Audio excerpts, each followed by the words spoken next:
नमस्कार, Hindustan news today में आपका स्वागत है। खैरथल तिजारा जिले के तिजारा विधानसभा से भाजपा प्रत्याशी महंत बालकनाथ आज नामांकन भरेंगे। कार्यक्रम में शामिल होने के लिए यूपी के सीएम योगी आदित्यनाथ भी तिजारा पहुंचे। नामांकन से पहले चुनावी सभा को संबोधित करते हुए योगी आदित्यनाथ ने कहा कि राजस्थान का गौरवशाली इतिहास है, लेकिन कांग्रेस इसे कलंकित करने में कोई कसर नहीं छोड़ रही है। कांग्रेस देश की हर समस्या का नाम है। मोदी नेतृत्व में देश की समस्याओं का एक एक कर समाधान हो रहा है। सभी समस्याएं कांग्रेस की देन है। योगी आदित्यनाथ के भाषण पर कांग्रेस पर जमकर हल्ला बोला। कांग्रेस ने भी कश्मीर की समस्या आजाद भारत में सरदार वल्लभ भाई पटेल ने देश का एकीकरण करने के लिए बीड़ा उठाया था, वे सफल भी हुए, लेकिन कांग्रेस ने देश को कश्मीर की एक समस्या दे दी। धारा 370 की एक समस्या को प्रधानमंत्री मोदी और गृह मंत्री शाह ने समाप्त किया। आतंकवाद के ताबूत पर अंतिम कील ठोक दी है। आतंकवाद सदैव के लिए समाप्त होगा। समस्या कांग्रेस की देन है। कांग्रेस राम मंदिर का समाधान नहीं चाहती थी। सरदार वल्लभ भाई पटेल ने सोमनाथ मंदिर का जीर्णोद्धार कराया था। अयोध्या में राम मंदिर के विवाद का समाधान कांग्रेस चाहती ही नहीं थी, लेकिन इसका भी समाधान हो चुका है। पीएम मोदी ने जो कहा वो करके दिखाया। जहां जहां भाजपा की डबल इंजन की सरकार है, वहां विकास है, समृद्धि है, हर तबके को सुविधाएं उपलब्ध हो रही हैं। 2014 में मोदी देश के प्रधानमंत्री बने थे। उन्होंने एक ही बात कही थी, सबका विकास सबका साथ की भावना के साथ काम करेंगे। उन्होंने जो कहा करके दिखाया। राजस्थान में संतों की हत्या हो रही है। 1,75,00,000 गरीबों को फ्री गैस कनेक्शन उपलब्ध करवाए हैं। 5 लाख का स्वास्थ्य बीमा, घर घर नल योजना में शुद्ध पानी पहुंच रहा है। लेकिन राजस्थान कहाँ है? संतों की हत्या होती है, गो तस्करी होती है, बहन बेटियां सुरक्षित नहीं हैं। यूपी में किसी की हिम्मत नहीं कि बहन बेटी के साथ गलत कर सके। उत्तर प्रदेश में 25 करोड़ की आबादी वाला राज्य है, लेकिन किसी अपराधी की हिम्मत नहीं कि किसी की बहन बेटी के साथ गलत कर सके। बेटी की सुरक्षा है तो पूज्य संतों का सम्मान है। गरीब जहां बसा है वहीं पर उसको जमीन का पट्टा भी दे दिया गया, घर भी बनाया जा रहा है। लैंपी डिजीज से उत्तर प्रदेश में गोवंश को नुकसान नहीं हुआ है। सीएम हाउस फतवा हाउस बन गया है। बाबा बालकनाथ ने मुख्यमंत्री अशोक गहलोत पर जमकर हल्ला बोला।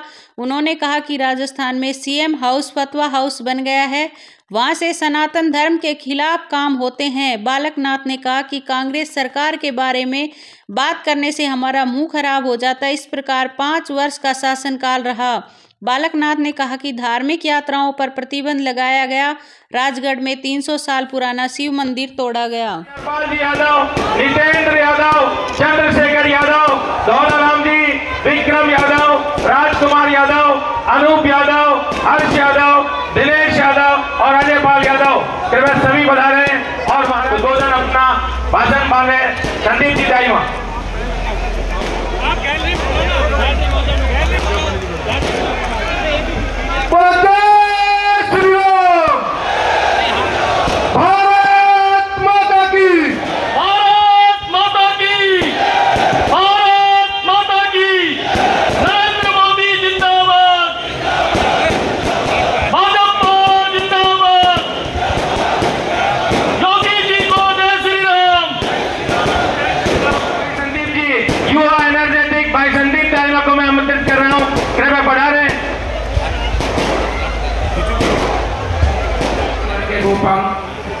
संसारे सारम त्रेतार्भ्यहारम श्रीमस्तनाथम सतम नमामि।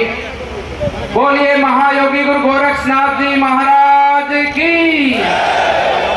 बोलिए राजा भद्री जी महाराज की। बोलिए बाबा मोहन राम जी महाराज की। बोलिए बगीची वाले हनुमान जी महाराज की। बोलिए जैन मंदिर जी महाराज की। बोलिए भारत माता की।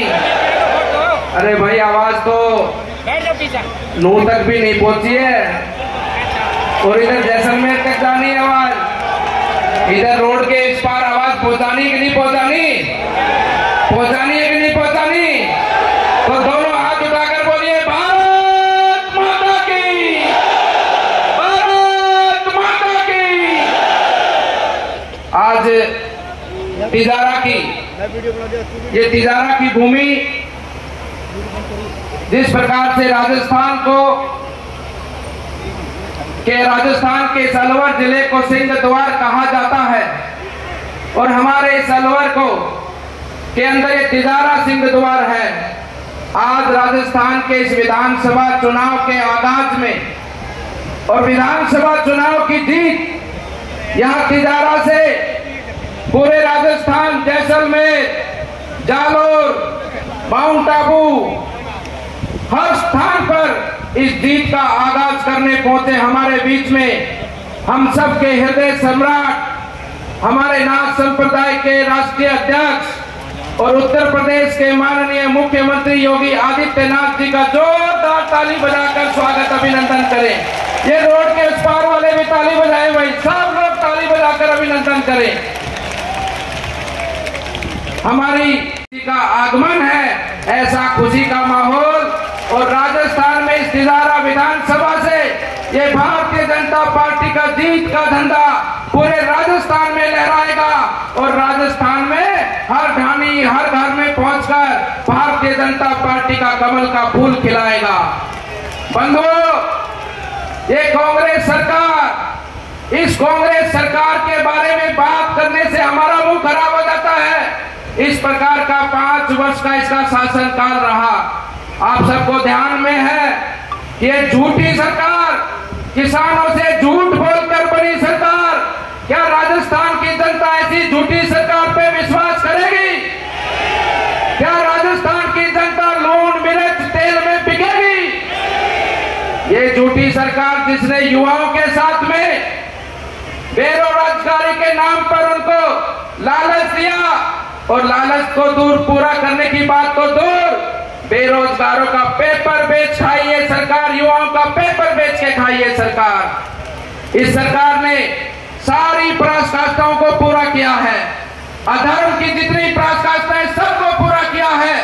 महिला उत्पीड़न में नंबर 1 राजस्थान को आज इस सरकार ने लाने का काम किया।